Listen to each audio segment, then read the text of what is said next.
तो ट्रांसफार्मर से स्टार्ट करते हैं। Unit 4, transformer as everybody knows is something which transforms voltage और करंट। ट्रांसफार्मर का जो बेसिक जो स्कीमेटिक जो बनाते हैं वो इस तरह का होता है। ये दिखाते हैं, ये कोर है, इस कोर पे आपने एक वाइंडिंग इधर करी हुई है, एक वाइंडिंग इधर करी हुई है। ऑब्वियसली इन दोनों के अंदर नंबर ऑफ टर्न्स कम ज्यादा है। दोनों प्राइमरी वाइंडिंग और सेकेंडरी वाइंडिंग दोनों के अंदर नंबर ऑफ टर्न्स बराबर नहीं है। बराबर अगर होते तो ट्रांसफार्मर का बेसिकली कोई पर्पस नहीं रहता। ट्रांसफार्मर में ऐसे ट्रांसफार्मर्स भी आते हैं जिसमें प्राइमरी वाइंडिंग और सेकेंडरी वाइंडिंग दोनों के नंबर ऑफ टर्न्स बराबर होंगे, ऐसे भी होते हैं, दे आर वेरी रेयर, लेकिन वो केवल इसलिए करते हैं जिससे कि इलेक्ट्रिकली आइसोलेट करने के लिए। ट्रांसफार्मर्स के बारे में एक चीज ध्यान दीजिए कि आपने यहां पर पहले बेसिक वर्किंग समझ लो। यहां पर आपने वोल्टेज दिया V1, उसकी वजह से इसके अंदर करंट गई I1। इस प्राइमरी वाइंडिंग में number of turns were N1। इसकी वजह से एक फ्लक्स निकलता है, वो फ्लक्स इस कोर के अंदर सर्कुलेट करना शुरू हो जाता है। उसके सर्कुलेशन की वजह से इसमें दूसरा EMF इंड्यूस होता है जिसमें नंबर ऑफ टर्न्स N2 है। तो इस V1 की वजह से यहां पर एक EMF बनता है E1, just like back EMF। DC machine में जैसे आप लोगों ने बैक EMF पढ़ रखा है, वैसे यहां पर V1 की वजह से यहां पर बैक EMF टाइप का बनता है E1। ये E1 की वजह से फ्लक्स घूमता है, इस फ्लक्स की वजह से यहां पर एक EMF आपको मिलेगा E2, और उसकी वजह से यहां पर अक्रॉस आपको यहां वोल्टेज मिलेगा V2 जिसमें करंट जारी होगी I2। अगर आपने यहां पर लोड लगा दिया तो, अगर लोड लगा दिया तो I2। So it's V1 I1 E1 N1, इधर है V2 I2 E2 N2। ये 4 और 4 इतने क्वांटिटीज हैं जो आपके काम की है। ऑब्वियसली आपको ये वाली चीज पता ही है कि ट्रांसफार्मर के बारे में कुछ बेसिक फंडामेंटल्स हैं जो बिल्कुल दिमाग के अंदर हमेशा के लिए आपको याद हो जाने चाहिए। पहली चीज क्या है कि transformer works only on AC, केवल AC पे काम करता है, DC के केस में काम नहीं करता। क्यों? क्योंकि transformer works on the principle of mutual induction. Transformer works on the principle of mutual induction, और म्यूचुअल इंडक्शन पर अगर वर्क कर रहा है तो इसका मतलब क्या है कि म्यूचुअल इंडक्शन तभी पॉसिबल है when there is a constant continuous change in the flux. Flux में हर समय चेंज हो रहा है, फ्लक्स बढ़ रहा है, कम हो रहा है, करंट बढ़ रही है, कम हो रही है। तो वो चीज खाली AC केस में होती है, DC में ये वाली चीज वर्क नहीं कर सकती। DC में क्या होता है, DC में there is a constant value of current. Current अगर कांस्टेंट है तो इसका मतलब क्या है, Faraday's laws of electromagnetic induction क्या बोलती हैं, E is equal to minus N d∅/dt। ये तो होता है change in flux upon change in time. तो अगर change in flux is 0, d∅ की वैल्यू 0 अगर हो गई, इसका मतलब average EMF induced is 0। EMF induced is 0, ठीक है। तो EMF इंड्यूस्ड 0 हो जाएगा, इसका मतलब EMF इसमें इंड्यूस हो गई नहीं। तो अगर इसी चीज में अगर आप DC दे दें तो क्या होगा, अगर आप DC देते हैं तो E1 इंड्यूस नहीं होगा। E1 अगर इंड्यूस नहीं होगा तो फ्लक्स के अंदर घूमेगा नहीं, फ्लक्स नहीं घूमेगा तो यहां पर E2 इंड्यूस नहीं होगा, इसका मतलब I2 V2 कुछ भी नहीं रहेंगे। V1 रहेगा, V1 की वजह से हो सकता है I1 भी फ्लो कर जाए, I1 भी फ्लो कर जाए थोड़ा बहुत, I not, no load current, उसके बाद छोटा सा वैल्यू की करंट की फ्लो जाएगी, दैट्स ऑल, ठीक है। इसलिए ये DC के ऊपर वर्क नहीं कर सकता, तो AC के ऊपर वर्क करता है। सेकेंडली, ट्रांसफार्मर ट्रांसफॉर्म्स वोल्टेज और करंट, वोल्टेज या करंट दोनों को ट्रांसफॉर्म कर देगा एट सेम पावर। पावर की वैल्यू सेम रहेगी, पावर कम नहीं होगी, ज्यादा नहीं होगी। तो मतलब क्या है, कितनी पावर आपने इसके अंदर दी थी, V1 I1। So V1 I1 assuming unity power factor, V1 I1 is equal to V2 I2। Transformer के बारे में ये हमेशा अप्लाई करेगा, V1 I1 will be equal to V2 I2, ये हमेशा सेम रहेंगे, इसमें कम ज्यादा नहीं हो सकता। ऐसा नहीं हो सकता कि आपके अंदर कम पावर फीड कर रहे हैं और ज्यादा पावर यहां से मिलनी शुरू हो जाएगी। बट प्लीज रिमेंबर कि इसमें मैंने यूनिटी पावर फैक्टर यहां पे मैंने बोल दिया था, बट यूनिटी पावर फैक्टर से मतलब नहीं है। मतलब क्या है, आपने वोल्टेज और एम्पियर का प्रोडक्ट क्या बोलते हैं उसको, VA। कौन सी पावर बोलते हैं उसको, पावर 3 तरह की होती है, एक्टिव, रिएक्टिव और एपरेंट। VA कौन सी होती है, voltage into current. True power is VI cos phi, reactive power is VAR, यानी कि VA sin phi।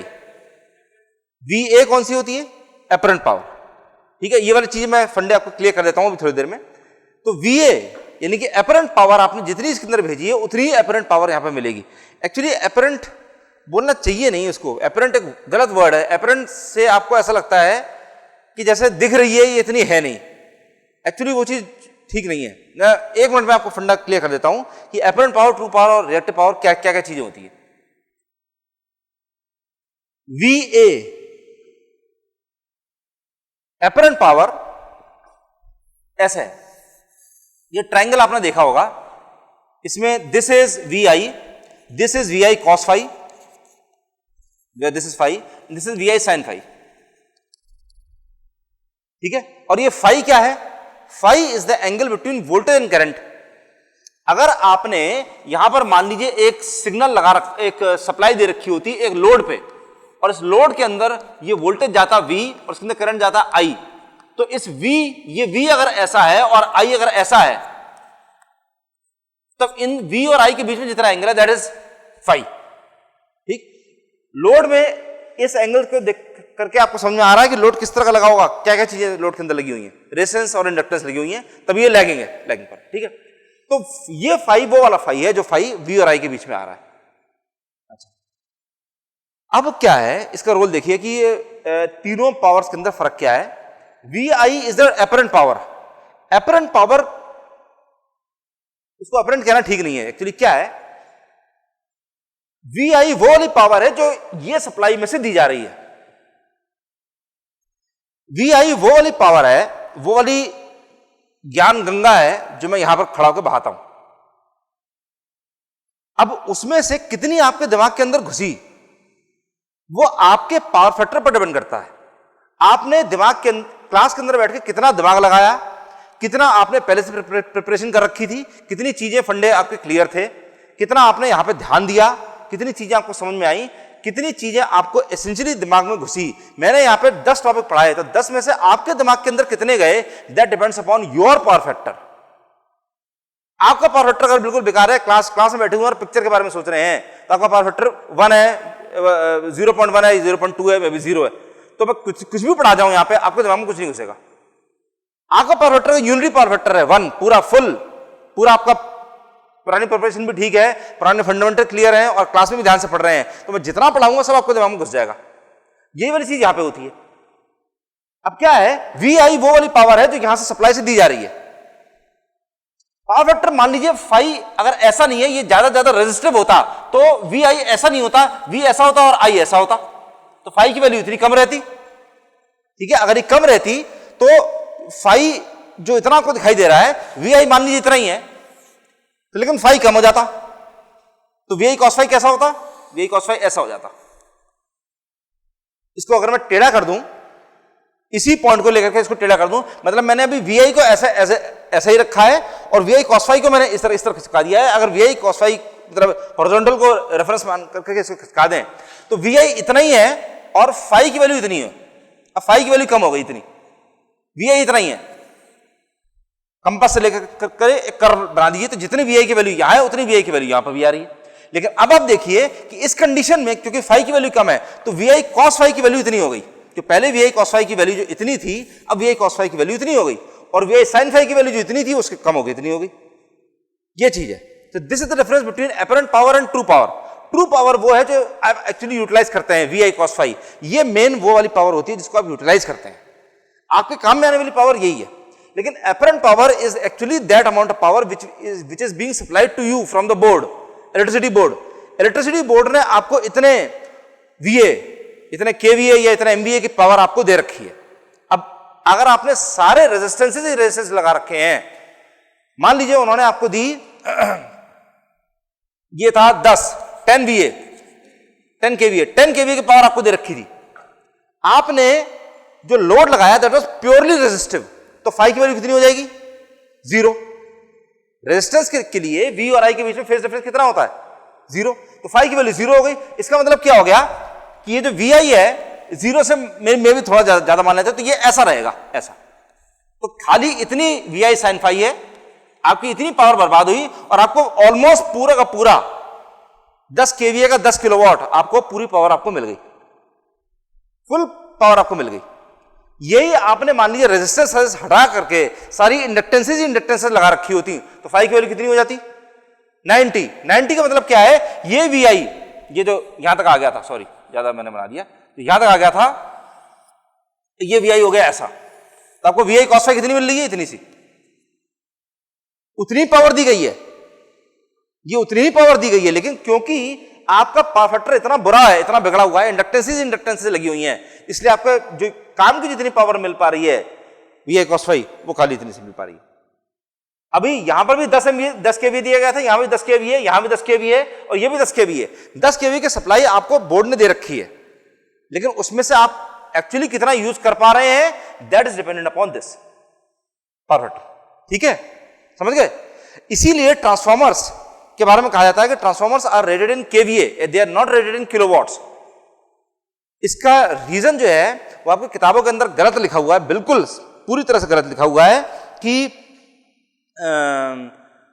उसमें यह लिखा हुआ है कि iron losses are proportional to voltage and copper losses are proportional to current, इसलिए वोल्टेज इनटू करंट के प्रोपोर्शनल इसको रेटिंग करते हैं इसके केवीए में। दिस इज टोटली रॉन्ग, ये बिल्कुल गलत रीजन है। इस रीजन का कोई मतलब नहीं है, कोई सिर पैर नहीं है, बिल्कुल बेकार की चीज है।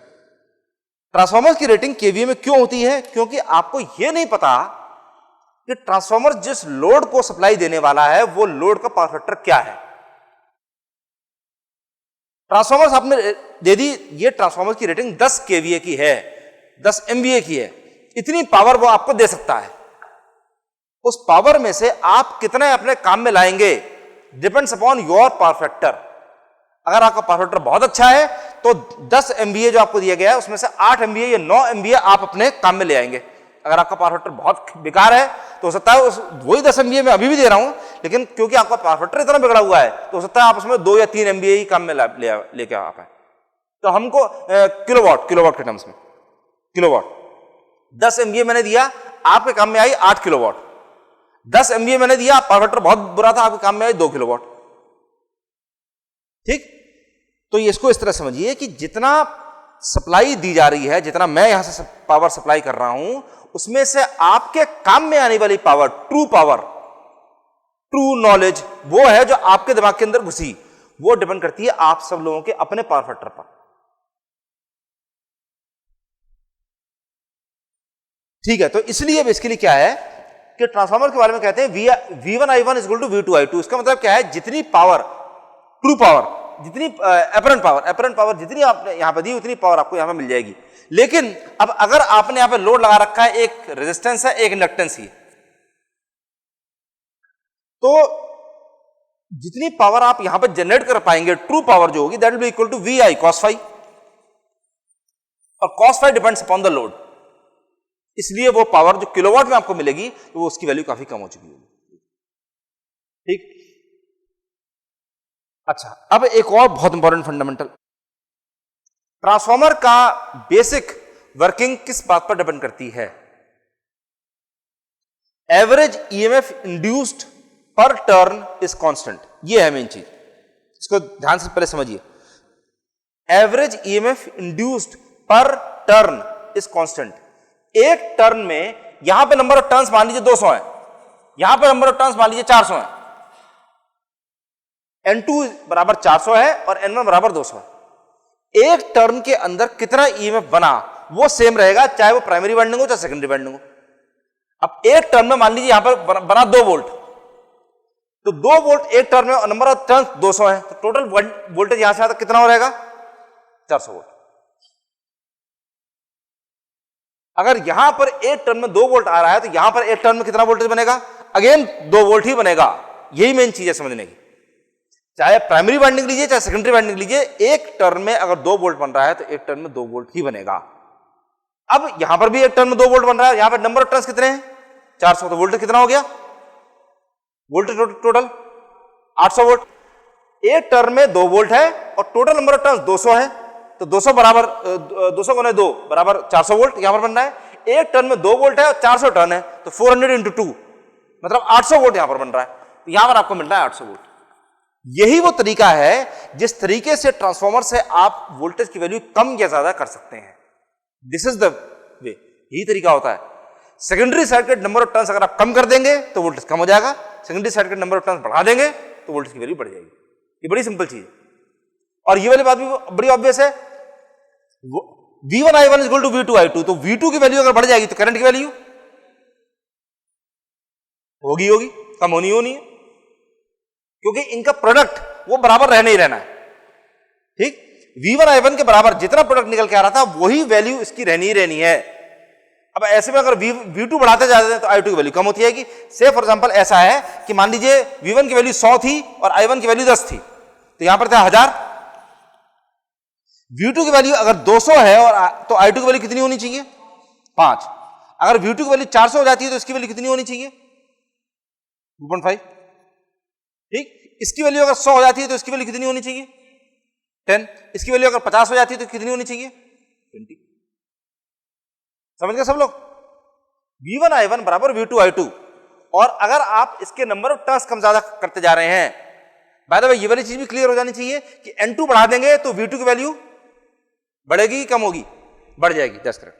N2 बढ़ा देंगे तो N2 अपने बढ़ा दिया, 200 के मुकाबले 400 कर दिया, N2 की वैल्यू बढ़ा दी तो वोल्टेज की वैल्यू बढ़ जाएगी। यही आप 400 के बजाय अगर ये 800 नंबर ऑफ टर्न्स कर देते तो वोल्टेज कितना बनता? 1600 वोल्ट। नंबर ऑफ टर्न्स बढ़ाते चले जाइए, वोल्टेज की वैल्यू बढ़ती जाएगी।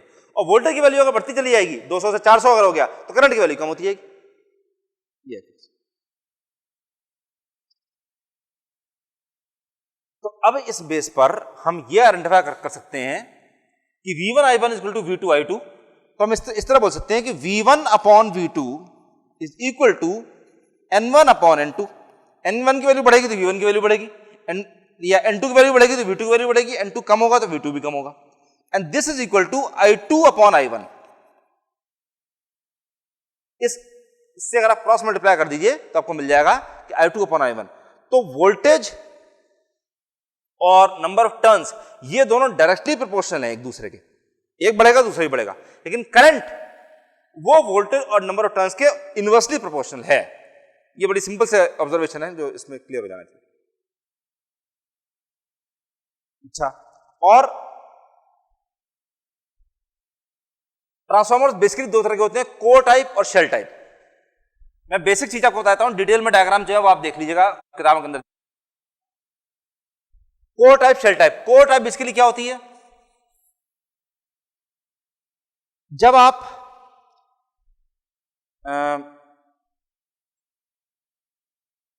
अभी किताबों के अंदर पढ़ेंगे, मैं आपको जितना पढ़ाऊंगा हमेशा हम लोग इस तरह बना रहे होंगे कि ये मान लीजिए कोर है तो इसमें प्राइमरी वाइंडिंग ये रही और सेकेंडरी वाइंडिंग ये रही। प्रैक्टिकली ट्रेनिंग करने के लिए कई लोग निकलेंगे, ट्रांसफार्मर्स की ट्रेनिंग करेंगे, प्रैक्टिकली जाके अगर आप देखते हैं तो आपको समझ में आएगा कि इस तरह से वाइंडिंग नहीं करी जाती है। वाइंडिंग नॉर्मली करते किस तरह से हैं? वो क्या करेंगे कि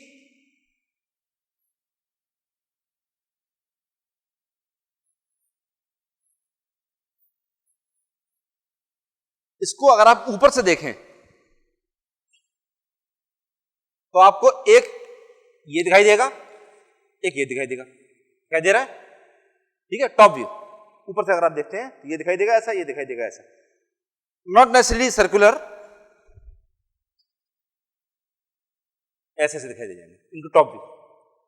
तो बेसिकली करते क्या है, primary winding will be like this, secondary winding will be like this.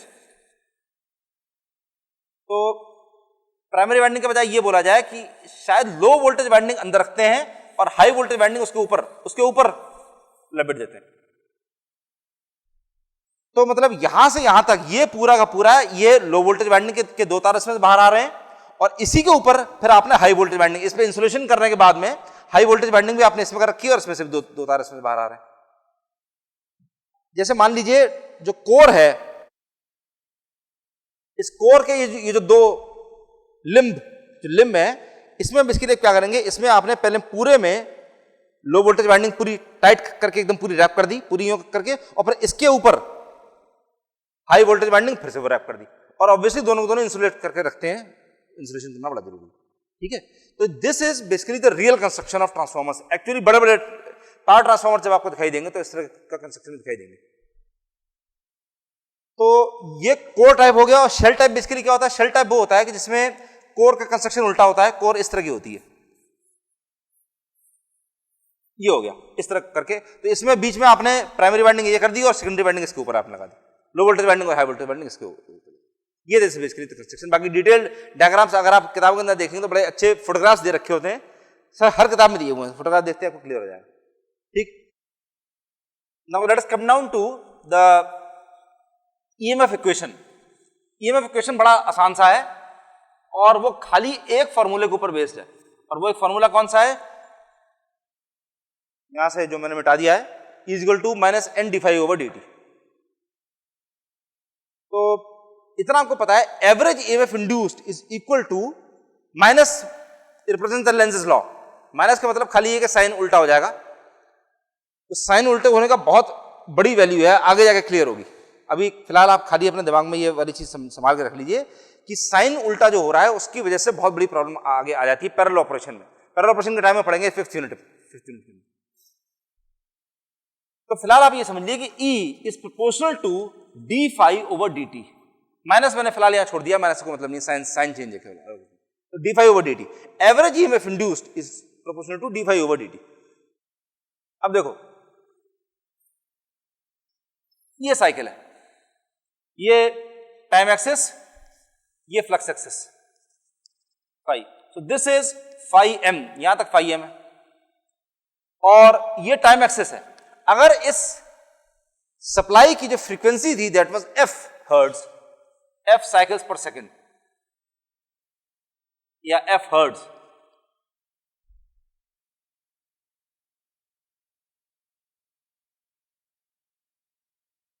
तो उसका टाइम पीरियड कितना हो गया, यहां से यहां तक का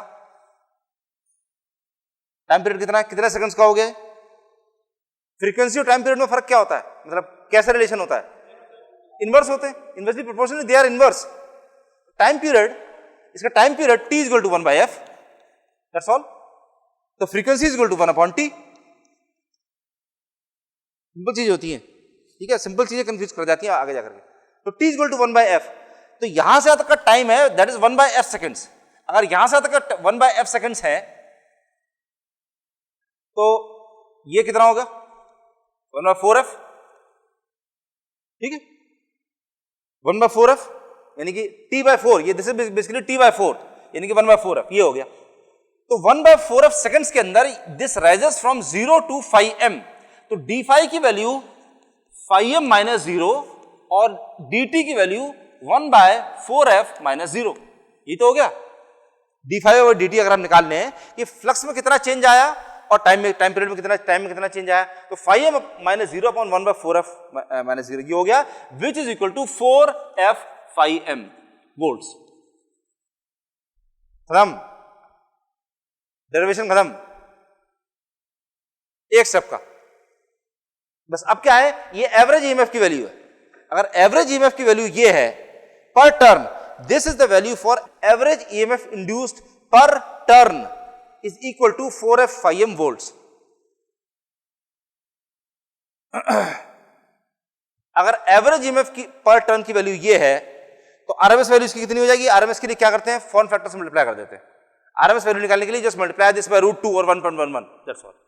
तो अगर एवरेज ईएमएफ की वैल्यू, एवरेज ईएमएफ पर turn is equal to 4f phi m volts, then RMS value of EMF per turn is equal to 1.11 into 4f phi m volts।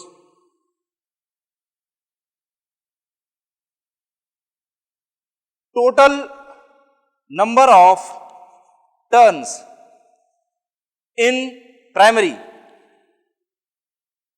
is equal to n1। अगर एक turn में, ये चीज मैंने यहां पे बताई थी कि एवरेज ईएमएफ इंड्यूस पर turn that is equal to 2 volts. यहां पर आप बताया था आपको 2 वोल्ट, एक टर्न के अंदर 2 वोल्ट अगर बन रहा है तो 400 टर्न के अंदर 200 टर्न के अंदर आपको 400 वोल्ट मिल जाएगा, राइट। तो वो 2 वोल्ट जो लिख रखा था that 2 volts is 4f phi m volts, वो है। तो अगर total number of turns in primary is n1, then RMS value of EMF in primary winding कितना हो गया, n1 into this complete 1.11 into 4f phi m into n1। उसी तरह से same thing in secondary winding is equal to 1.11 into 4f phi m 4f phi m into N2 volts, बस खत्म।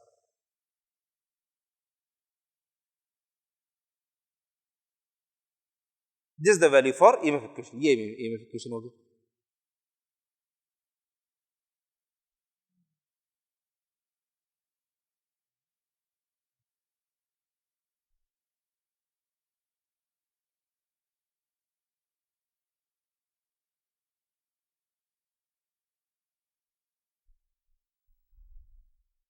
अच्छा, अब देखें ध्यान से, अब वो वाला सेक्शन है कि अगेन वो सेक्शन इस तरह का है, जब पहली बार आप देखेंगे तो देखने में आपको लगेगा बहुत कंफ्यूजिंग था, बहुत कॉम्प्लिकेटेड सा है, लेकिन मैं आपको वो तरीका बता दूंगा कि एकदम देखने में सब बड़ा सिंपल सा लगना शुरू हो जाएगा। ट्रांसफार्मर का इक्विवेलेंट सर्किट डायग्राम क्या होता है? ट्रांसफार्मर का इक्विवेलेंट सर्किट डायग्राम क्या चीज होती है? देखो, ये रहा ट्रांसफार्मर, ये इसमें प्राइमरी वाइंडिंग, ये इसमें सेकेंडरी वाइंडिंग। इसमें कितनी चीजें दिखाई दे रही हैं? ट्रांसफार्मर के अंदर कितने पार्ट दिखाई दे रहे हैं इसके? 3 पार्ट, राइट? कौन कौन से? प्राइमरी वाइंडिंग, सेकेंडरी वाइंडिंग और कोर, खाली 3 ही पार्ट है, खत्म। इक्विवेलेंट सर्किट डायग्राम भी जब आप इसका बनाएंगे तो उसके अंदर खाली 3 ही चीजें होती हैं, तीनों के अपने अपनी वैल्यूज होती हैं, बस और कुछ नहीं। इक्विवेलेंट सर्किट डायग्राम अगर आप बनाएं, पूरा बनके जब निकलेगा तब कंफ्यूजिंग लगेगा, लेकिन जिस टाइम बना रहे होंगे उस टाइम बड़े आसानी से समझ में आ जाएगा। अभी देखिए, ये प्राइमरी वाइंडिंग है, ये वाइंडिंग क्या है? तार है, तार के कई सारे टर्न आपने दे रखे हैं, इसका मतलब टर्न दे रखे हैं, इसका मतलब उसके अंदर इंडक्टेंस है, इंडक्टेंस है ही तभी तो वो काम कर रहा है, वरना काम ही नहीं करता विद इंडक्टेंस। अच्छा, और इसके अलावा वो तार की अपनी कुछ ना कुछ रेजिस्टेंस भी है, ठीक? मैंने एग्जैक्टली अभी तक आपको ये नहीं बताया कि ट्रांसफार्मर की वर्किंग किस तरह से होती है, वो भी इक्विवेलेंट सर्किट डायग्राम से मैं आपको समझा देता हूं कि एक्चुअली इसकी वर्किंग किस तरह की होती है। तो ये तार के अंदर अपनी एक रेजिस्टेंस भी है और अपनी एक इंडक्टेंस, रेजिस्टेंस भी और इंडक्टेंस भी, दैट्स ट्रू। उसी तरीके से सेकेंडरी वाइंडिंग, उसकी भी रेजिस्टेंस है, इंडक्टेंस है। प्राइमरी वाइंडिंग की रेजिस्टेंस, रिएक्टेंस, सेकेंडरी वाइंडिंग की resistance, reactance.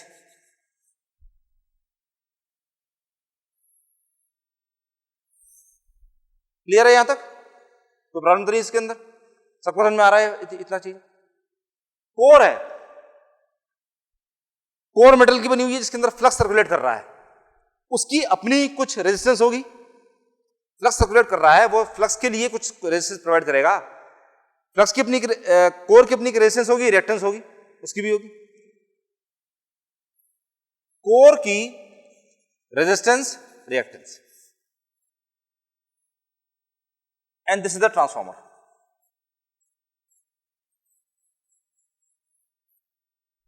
Complete circuit diagram. अब देखने में कॉम्प्लिकेटेड सा लगेगा, और अभी भी अगर पूरा कॉम्प्लिकेटेड नहीं लग रहा तब इनकी लेवलिंग कर दीजिए। R1 X1, प्राइमरी वाइंडिंग की values R1 X1, secondary winding की वैल्यूज R2 X2, कोर की values this is actually R0 and X0, लेकिन उसके बजाय हम इसको इनवर्स के टर्म्स में प्रेजेंट करते हैं, सो this is G0 and B0।